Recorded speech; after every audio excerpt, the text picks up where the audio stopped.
Welcome back to my YouTube channel, everybody. My guest today is my longtime friend and former FBI Special Agent Mark Rossini. Mark and I have known each other for quite a few years now, and I invited him for the third time on this channel to discuss some new piece of evidence about 9/11 that was aired for the first time last week. So there's a lot to talk about. Thanks for your time, Mark. Thanks for joining me today. Thank you, Leo. Thank you for having me again. It's always a pleasure to be here and talk Yeah, for about this subject, which is an extremely important subject and one that should never be forgotten. I certainly will never forget it, and neither will you. As you know, I was an FBI agent from 1991 until the end of 2008. Um, in 1999, I became the FBI New York JTTF representative to the CIA's ALEC station, which was a specific CIA station located in the United States of America in Virginia, which was dedicated solely to Al Qaeda and the hunt for bin Laden and Al Qaeda operatives. And as you know, I started to speak out against, well, I guess against the government, against the cover up, against the lingering questions that the 9/11 Commission refused, and still this day refuses to answer. No one's ever gotten to the question as to why I and my colleague, Special Agent Doug Miller, who was then from the Washington field office of the FBI, who was also assigned to the CIA with me at ALEC Station, was forbidden. We were forbidden to tell the FBI about the meeting of the hijackers in Malaysia, which had happened just prior to the arrival of Nawaz al-Hamzi and Khalil Midhar to Los Angeles. That meeting in Kuala Lumpur took place on or about January 3rd, 4th, 5th in the year 2000. They arrived in America on January 15th. By the time they had arrived, a CIA cable went out to basically, I forget how many stations it was, but it went to several stations located in the United States, including LA, Chicago, and New York. And not even one of those CIA station chiefs even bothered to pick up the phone and tell their FBI counterpart that, hey, this is something you should know about. Two hijackers have come to America. Two people that we followed halfway around the globe and filmed them at a terror summit taking place in Kuala Lumpur. And nothing. Not even from the headquarters level, not even from the CIA headquarters level to FBI headquarters level, not even from George Tenet to Louis Freeh. Some innocuous bullshit thing that George said that he told Louis, there's something in Malaysia, I'll keep you posted.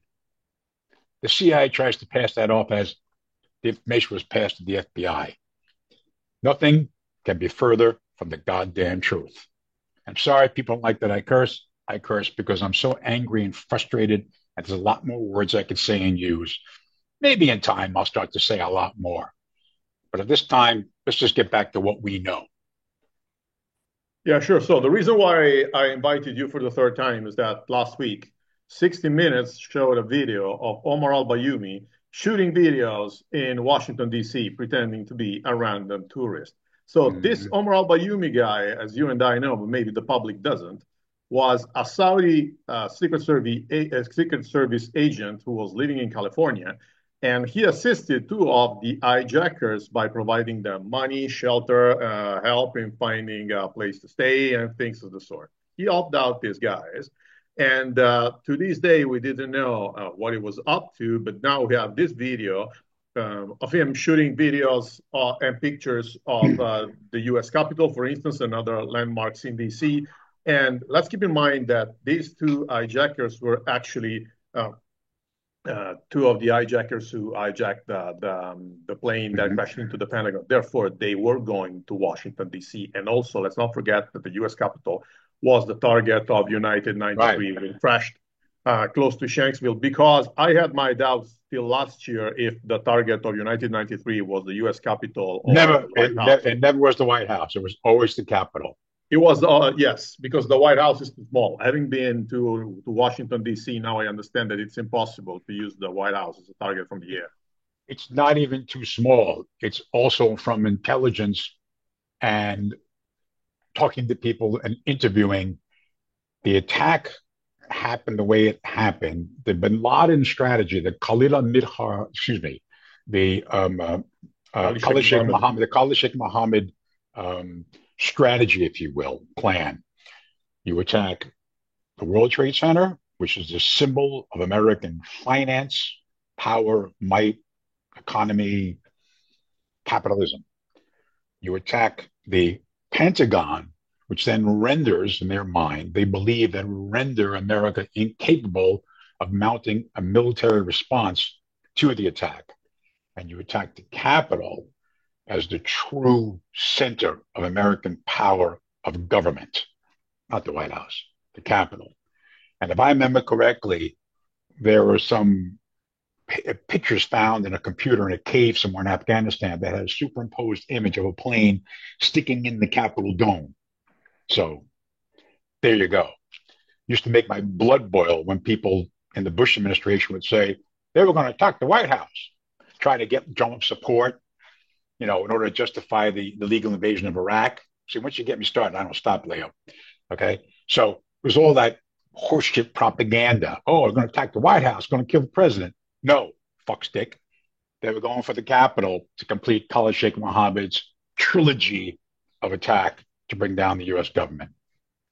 Well, this piece of evidence, that is this video of Omar al-Bayoumi shooting videos and taking pictures in Washington, D.C., has been in the hands of the investigators for 20 years because it was found in his house, Omar al-Bayoumi's house in Birmingham, right after 9/11.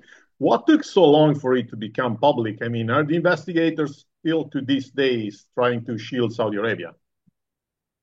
Well, you asked a very, very good question. I'm dumbfounded.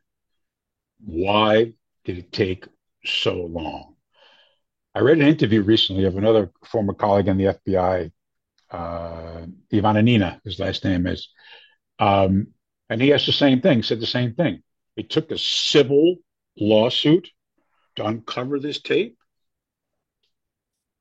I'm sorry. Am I missing something here? The FBI, the US government, doesn't release this to the American public as part of the 9/11 Commission. So it leads you to ask, what else did the 9/11 Commission repress and hold back? What are they so goddamn afraid of? Or what were they so afraid of? And what are they still afraid of? Leo, it all goes back to my 20-something page document that I wrote, and I'll send you a link. And you can publish it on it again. Okay, publish it again. I lay it all out. It's all, and you asked the second part of your question. It's all because we fear offending the Saudis. This all ties into the global economics and politics, global economics of oil, politics of Middle East, safety and security of Israel, and the balance of power in the Middle East, the balance of power and the internal struggle between Sunni and Shia.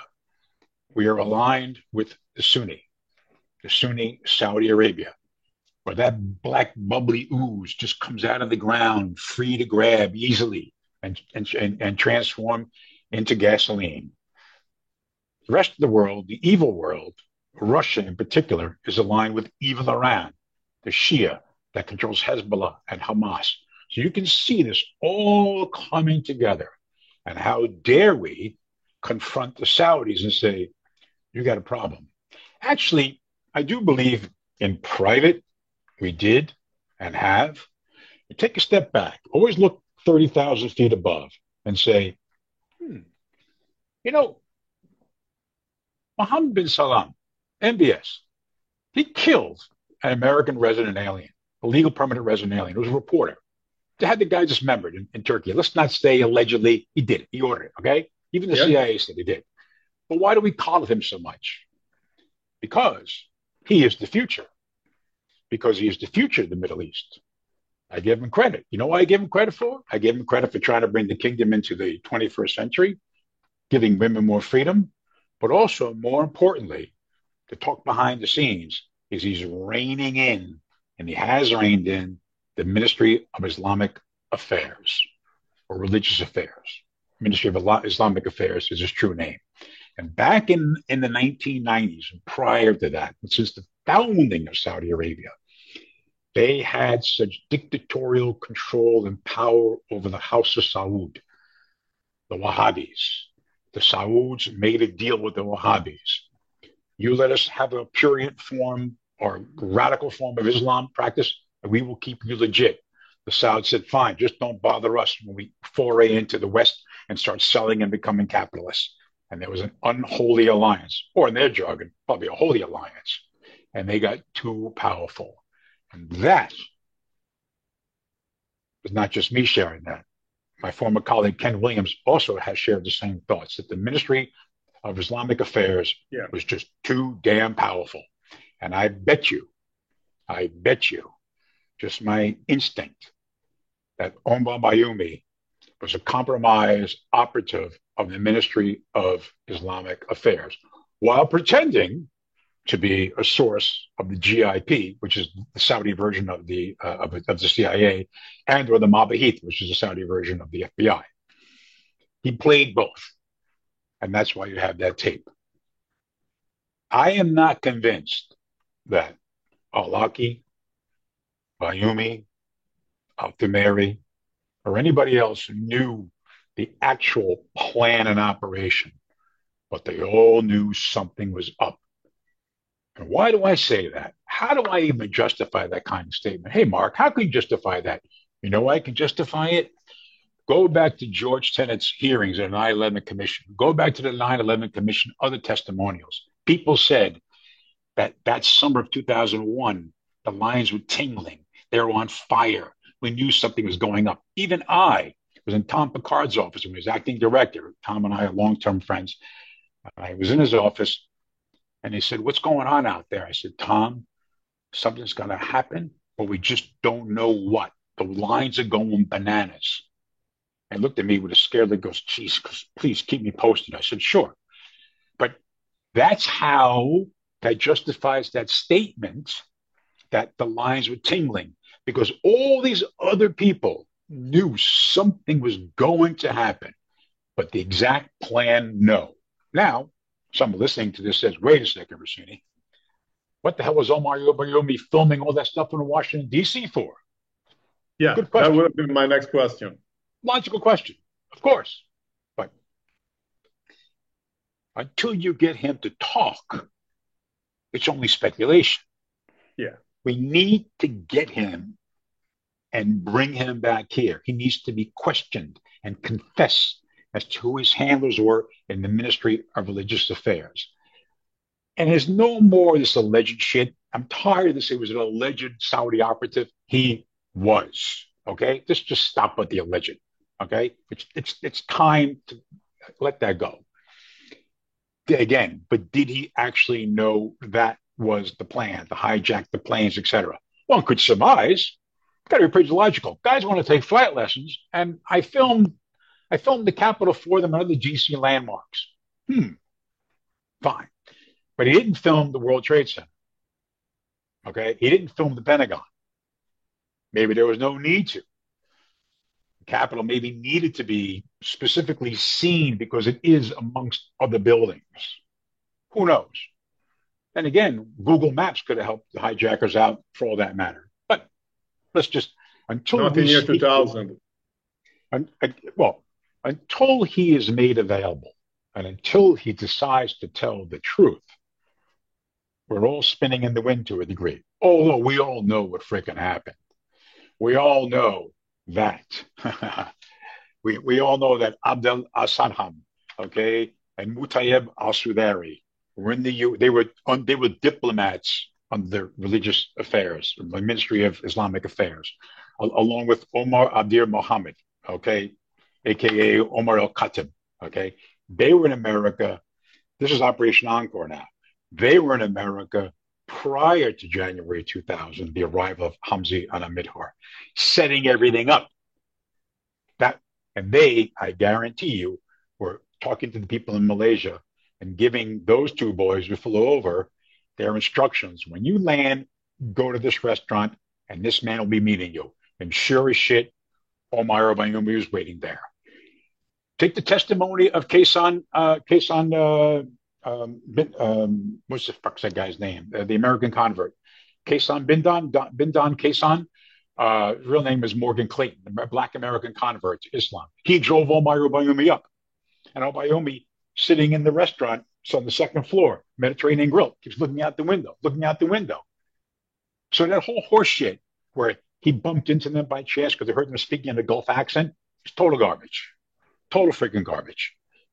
So we know that San Diego cell was so important. And we have two things to answer, several things to answer. Where's Sadhan, and where's Sudari? They're in Saudi Arabia. They were part of Operation Encore. They were going to be arrested when they came back to America, so I understand it. Okay. But they never got on the plane because apparently the CIA told the Saudis, don't let them go to America. They'll be arrested. Nice, huh? Nice. We need him to talk. More importantly, we need the people at Alec Station who told me to shut up and suppress Doug's memo to CIR from going to the FBI to inform the FBI about the meeting in Malaysia and about how Hamzi and Amir have visas to come to America. When that's answered, then we'll know, and then I can shut up. But I'm not shutting up until then. Sure.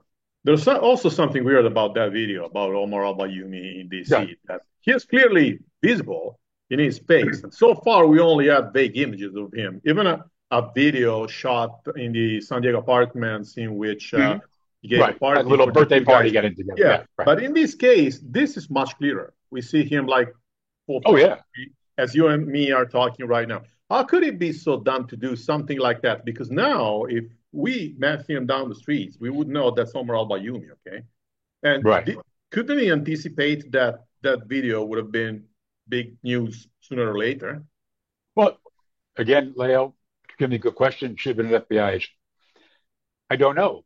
Maybe there comes a certain point where criminals just don't give a shit, where they just let it be. And by then, the great evil would have happened anyway, and he didn't care.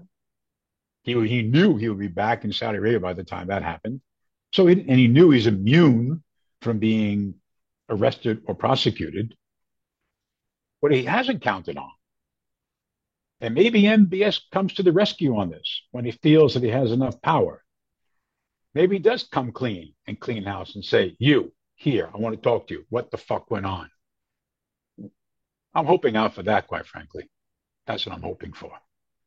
That's the only chance we have. Same. Yeah. Let's hope that MBS does something like that. That's the only hope we have. Otherwise, we have no other hope. Yeah, of course. Unless I don't know, the CIA does that if they can catch him. They're not going to do that. They're not going to do that. Of course they wouldn't do that. I would upset. Look, go back to my 20-page document. Go back to what I wrote. You can't insult the Saudi Arabian kingdom's legitimacy by blaming and pinning 9/11 on them. You insult or take away the legitimacy in the Arabic world as the keeper of the two holy places, Mecca and Medina. That is the king's central role. And I'm not saying in any way, shape, or form that then King Fahd had any clue, or anybody in his inner circle, any clue right there, or even wanted, God forbid, the 9/11 attacks to happen. Of course. It was a ministry of Islamic affairs that was running amok. And that's what it was. And somebody proved me wrong, I'd like to hear it. Go right ahead. So the agency, the CIA, is not going to swoop down and pick up. No. The agency, well, I can't prove this one, but I got a lot of questions about the murder of Mohammed Jamal Khalifa, bin Laden's brother-in-law, who was machine gunned to death in his camp when he arrived in Madagascar. Okay. We were trying to hunt him down. We operational lure him out of wherever he was hiding, okay, in Bangkok. And when he finally gets there, he gets machine gunned down. The only thing taken was his computer, because his computer had the list of the donors in Saudi Arabia that give money to Al-Qaeda, not the $30,000 he had in his pocket, okay? So that shit goes on. Shut everything down. Close ranks. Don't let it blow back on us. Please, they make me fucking sick. They make me ill, every one of them. Everyone's afraid of the truth. But again, maybe MBS does in the future have the ability and the wherewithal to say, okay, enough is enough. Let's reveal what happened. These people ran amok. These people did it, not us, the kingdom. We're legitimate. Those people did it. Fine. Omar Abayomi one day has got to tell the truth to a grand jury or a court of law. The families of the victims, they need this. I hate to use that damn word closure, but they need that finality. They need to know what happened. The truth. Before we go on, I would like to specify Sorry. that I'm adding the link to your text in the description of this video. And for those who are interested, there is also an Italian translation that was done by me with the author's Good. approval, of course. So I'll add it to Good. the description so that people can go read it right away. But Mark, there's one thing that puzzles me. This guy, Omar Abayomi, was connected somehow to the government because in the video, he is together Mm-hmm. with two Saudi diplomats. And Right. also, together with this video, 60 Right. Minutes showed his phone book, his address book, Right. handwritten. That was filled with phone numbers of Saudi officials. So Yes. he's not like he was a black sheep No. disconnected from the government. He was No. connected to them. No. Exactly right. He was clearly connected. And those two Saudi princes of which he was traveling with, their names escape me right now. But I'm curious as to what ministry they were assigned to. I imagine they were assigned to the Ministry of Islamic Affairs. That I like to bet on that one. I take that bet. And if they weren't assigned to the Ministry of Islamic Affairs, well, they certainly were people that could be trusted with Al Bayoumi, or the Bayoumi had a confidence in that what they were doing was something that was nefarious. Now, of course, the defense lawyer would say, well, they were there for the DC, they were there with him. He was showing them a video of Washington, the various sites and scenes. Okay, call me stupid. Bring them in for questioning. Talk to them. All this can be clearly cleared up if people were brought in and questioned and spoke the truth. Okay? All you got to do is tell the truth. Very simple. Oh, yeah. That's all you got to do. But they won't do it. They won't do it because they're perfectly ensconced in Saudi Arabia, diplomatic status, diplomatic cover. No need. And in their warped minds, they live with this as it's normal or it's okay because it's all in furtherance of pushing their extreme religious agenda, which is what they believe that the Prophet and Allah would want. How do you combat such lunacy? You don't. You can't. You don't. Basically impossible.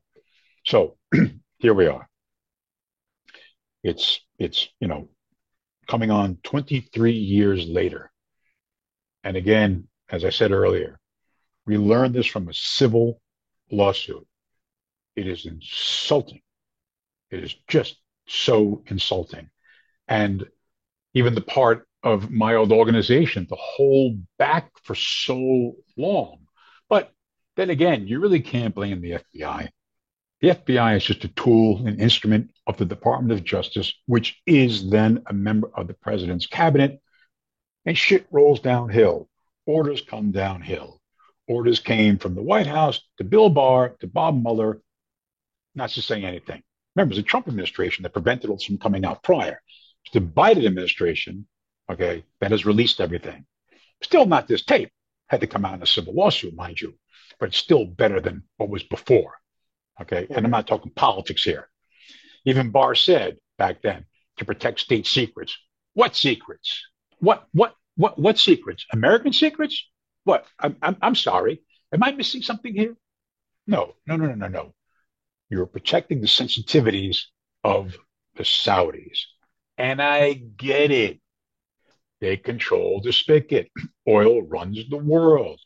I get it. I'm not stupid. Neither are you, Leo. but don't insult our intelligence and the intelligence of thinking people on the planet. We all know what happened. Just admit it. And we'll go, there you go. Fine. Still got oil? Fine. But at least you admit it. And the people that did it are held responsible.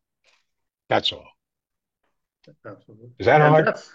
that's not the only piece of evidence that came to the surface last week, because Florida Bulldog, which is one of the very Yes. few media outlets that is still investigating Excellent. 9/11, Excellent reported publication.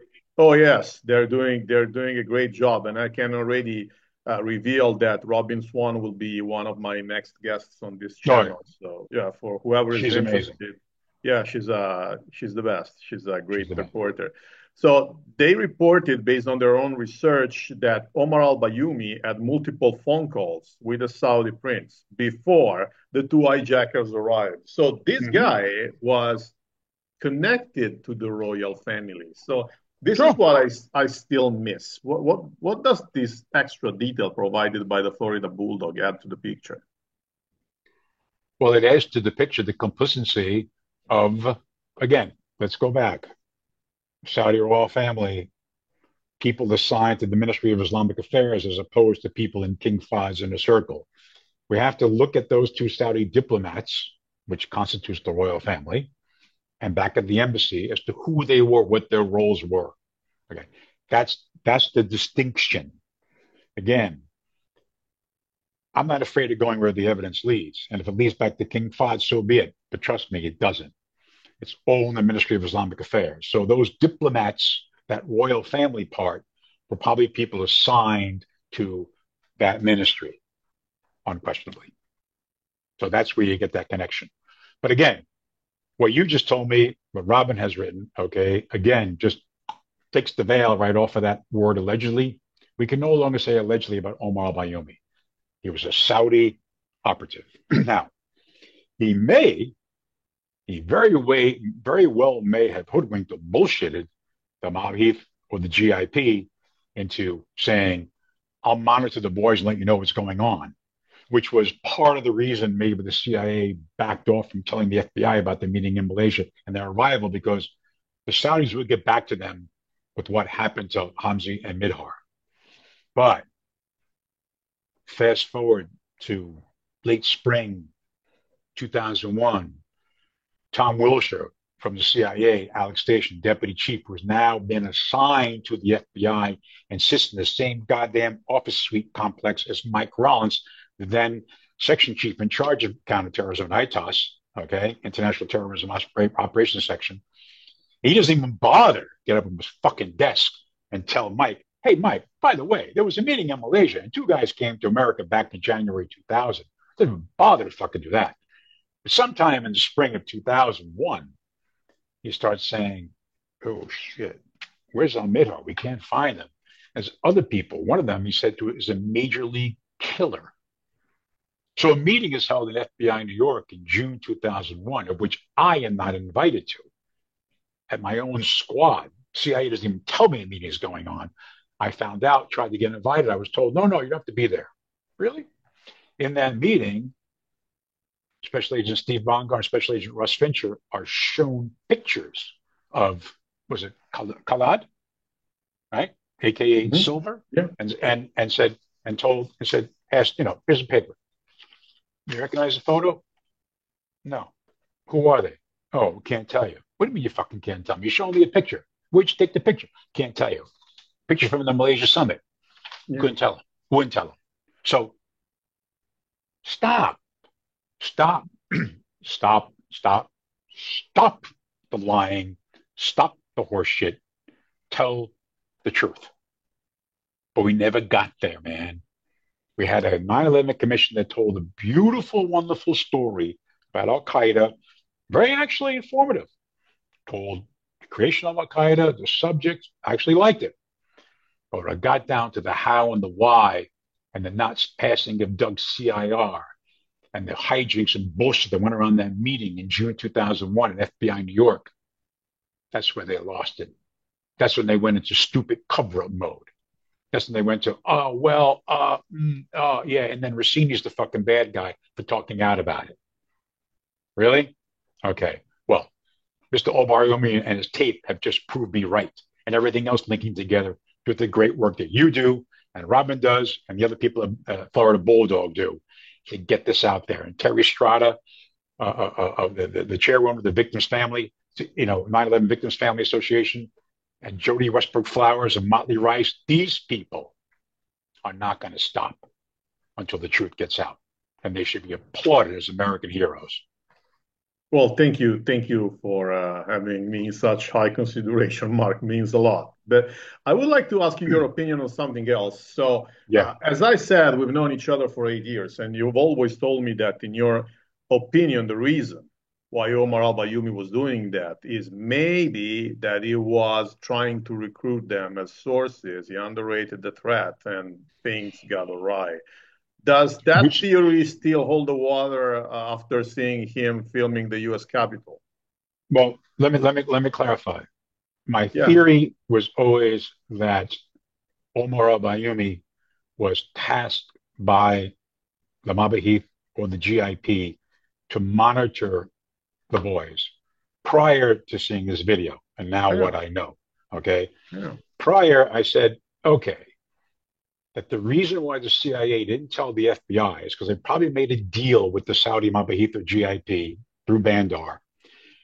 Don't tell the FBI and the former John O'Neill just yet what happened in Malaysia and their arrival in the US. Let our guy in San Diego tell us what's going on and we'll report back to you. And the CIA is like, that's cool. You say he's your guy? Cool. We'll step back. We'll keep the FBI at bay for now. And you let us know what's going on. That was my original theory, my original thought. And I still harbor a little bit of that too, because maybe Omar Bayoumi, speaking out of two sides of his mouth, working with the Ministry of Islamic Affairs, but at the same time, maybe telling the GIP or the Mabahith, look, don't worry, I'll get back to you, I'll tell you what they're doing. So we don't know. Again, Leo, until we get him in a grand jury interview room or a court of law and he decides to tell the truth, we won't know the answer. So Yes, and but it I looks would less. go ahead. Sorry. No. But the whole again, the reason why I also stuck to the theory, or I came up originally with the idea that the reason why the FBI was not told or why Doug's CIR was not sent, okay, was because remember, remember the words of Richard Clarke. When Richard Clarke goes and congratulates Cofer Black for becoming the head of the CTC, the Counterterrorism Center, okay, at CIA. And he's all in a congratulatory mood and goes up to Cofer and says, hey, that's great, so good. And Cofer has this kind of like um, moody look on his face, or not too bright, not too happy. And Richard's like, well, what's the matter? He said, we don't have a source inside Al Qaeda. We need a source inside Al Qaeda. We don't have anybody inside Al Qaeda. I'm determined to change that. So it was that statement, that interaction between those two gentlemen, which gave me the idea that maybe the CIA thought after, again, because no one's told the truth, that after I surmised that maybe they spoke to the Saudi intelligence services, that they were told, we got our guy with them. We'll monitor it. So the CIA is all giddy saying, hey, maybe we have a shot at maybe getting an operative in the group, or at least knowing what's going on in the inner circle. And that's part of it. All these, nothing is mutually exclusive. Nothing knocks out the other thing. All of this comes together in the totality that the guys I mentioned before, Sadham, Sudari, and Muhammad Khatib, and Omar Bayoumi need to be spoken to. And Al-Thumari, don't forget Al-Thumari, how we're going to pronounce his name, the imam at the mosque out in San Diego, Yeah. LA, excuse me. Don't forget LA. him. Yeah, LA. They all have to talk, but they all have to tell the truth. And now, with this tape, Omar al-Bayoumi can't hide from the truth. No freaking way. No way. It's impossible. It's impossible. It's impossible. Absolutely impossible. One day we'll get there, Leo. One day we'll get there. No, the The only thing I truth. was adding is that we should Good. also not make the mistake of overrating Al Bayumi because probably the guy was not too Oh, smart. well, Therefore, yeah, maybe I'm a better secret agent than he is. So he he's doesn't not have to be like smart. 007. Yeah. He doesn't have to be smart. All he's got to do is follow instructions. All he's got to do is go to a cafe, meet two guys, get them settled. Go to Washington, D.C. with two other guys and film. That's all he's got to do. That's all he's got to do. He doesn't have to be bright. A person with an IQ of 50 could probably do that. Okay. Yeah, yeah, yeah, So absolutely. he doesn't have to be bright. A trained monkey would be And it able doesn't to have to do that. be, and not read into the operation. But there's enough people that knew that something was amiss, starting with Anwar al-Awlaki, the imam, that other knucklehead, Muhammad Abdullah, Muhammad, the guy who was,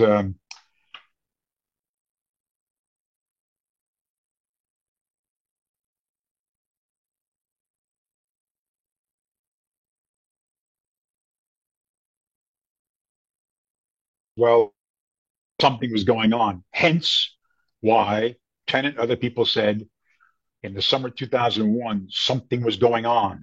Something chatter was going through the roof, but no one knew exactly what. Only the hijackers, only Khalid Sheikh Mohammed, only Ramzi bin Ashib, only they knew. And Muhammad Atta, more importantly, Muhammad Atta. Yeah. And Muhammad Atta, I can't interview him right now because he's dead, but I bet you even the other 18 didn't know Yeah. exactly the full extent until the very end. Until the very end. Until the very end. But again, that's just me thinking from a rational point of view. Because you tell me 5 months beforehand, I'm going to fucking fly an airplane and I'm going to die. Nah, let me think about this. But once I'm so far into the plan and I'm so convinced along the way of what I'm doing, it's too late for me to back out at the last 4 days before the attack. But Yeah, we'll never absolutely. know. It definitely We'll makes never know. sense. Well, Mark, you said a few minutes ago that we didn't have videos of Omar al-Bayumi shooting videos at the Pentagon or the World Trade Center. And I would add so far, because maybe other evidence can come out of his boxes found in Birmingham. What do you think? Sure. Look, Leo, you never know. Again, until people decide to tell the truth, we'll never know. Until this all comes to light, we'll never Yeah. know. Maybe he did take videos of the World Trade Center and of the Pentagon. But again, as I said earlier, I'm not so sure those are so necessary because there's such recognizable and such open targets. Yeah. There would be no need to film around them to say, you know, that's your target, that's your focal point. Capitol's a little more complicated. There are buildings around it. Now, then again, you got to be visually impaired not to see the Capitol dome. But again, filming around the National Mall and the surrounding buildings, would give you an idea of how you have to make the approach. Yeah. You don't have to try to make any kind of approach to hit the Pentagon or the World Trade Center. Not at all. Yeah. Also, because the World Trade Center was very tall, therefore very Sure. easy to find and fly 101. into. And the Yeah. Pentagon is huge. Isn't Huge. it The the biggest building in the biggest? world. Yeah, Yeah, the isn't it? complex is monstrous. Again, I don't think that required much uh, advanced filming to get an idea of the topography of the terrain or the buildings around the target. The Capitol required it, Yeah. and that's what we have, and that's where that plane in Shanksville was going for. I remember that plane. We had evacuated the CIA that morning, but of course we stayed, Alex Station and CTC, and we were tracking it, and we knew that the plane was coming from the west. And as you know, at that time, CTC, Alex Station, we were on the um, fourth floor, well, first floor, fourth floor, actually. Well, it's reversed. We're a new headquarters building, so we're actually underground. So I was surmising, and a vault, and I was surmising, well, if the plane's coming from the east, it's the top floor of NHB, new headquarters building. It won't affect us because we're down below. So that was also another thing in my mind saying, oh, we'll be pretty safe because it's going to have to come right over us. Yeah. But, we kind of thought for a moment might crash to the CIA. But again, they already hit the Pentagon. They already did their military intel attack, capital, seat of government. That would bring the U.S. government to a halt. Fortunately, it never happened. Fortunately, the brave people who perished in Shanksville really saved a lot of lives that day. United 93. Can't thank those people enough for what they did. Such such courage. Such all for nothing. Dedication. All for what? For what? To try to appease your God to get into heaven and paradise? I don't get it. I was just watching the other day a video of one of the London subway bomb attackers. Yeah. And young kid, everything to live for. And he's saying how, our reward is the life not here on this earth. Our reward is the life in the afterlife. Pal, it's the fucking here and now. Live life. Go out. Get laid. Drink. Have a good time. Live your life. Get a job. Have a wife. Have children. What the fuck is wrong with you? But you become so warped that you don't accept this world. You think you're into something special and superior with your personal God that gives you dominion and domain over the rest of us and allows you to kill us and then get rewarded. Something's really wrong with that. Something's really, really wrong with that. And I don't know how we change that. It's I not don't know something how. that you and I can understand. Can't understand. That's the problem. We are looking at the issue of radical fundamentalism from our Western eyes, from our rational point of view. When I'm a teenager, what was I thinking about? Get in the car, going out with my friends, drinking, get a girlfriend, go to that, right? Like I said before, I used the vulgarity in it, right? But well, maybe I'll edit that out. I don't know. But that's what we're thinking of. And then a wife and a life and a future and children. They don't think such things. So you and I and others, we're looking at this problem saying, how the fuck did they live like that? What's the matter with them? Yeah. No, in their mind, they're perfectly sane. It's us who don't see their point of view. And that is why this is going to sound really bad. We're looking at this from a law enforcement strategic operation point of view, meaning find them, get evidence, arrest them, put them in jail. No, maybe we have to look at it from a war point of view. This is actually a war, and they have declared war on us. We have not declared war back. Now, I don't want to sound like some psychopath that says, let's get SEAL Team 6 to go around the world and eliminate people. No. But we have to start thinking out of the box in order to neutralize the threat before it becomes an actual disaster. But that is fraught with peril because too much power can be corrupted and ruin people, and innocent people can get killed. But we have got to stop looking at this problem just from our perspective, our rational Christian, Judeo-Christian point of view. We're not getting anywhere. We don't understand the Middle East, and we never will because we're not from that culture. Absolutely. Well, Mark, many thanks for your time and for your thoughts and for your explanations. I My truly pleasure. look forward to inviting you a fourth time, Yes. uh, even to Thank you. discuss new evidence that might come to the Yeah. surface in the meantime. And and if you don't mind, I think you should really post my document again, a link to it. If you have it, I'll send you another link. It's fine. No, I'll publish it Um, on my website, both the original text and my Italian translation. I will use that. No worries. I'll do you that. have it. I updated a little bit, so you kept it. I'll send it to you. Okay. Very Okay, well. we'll do. Thanks Thank you, again for buddy. your time, Mark. And Anytime. thanks I'll to be here. everybody else for watching this. See you all next time. Bye bye.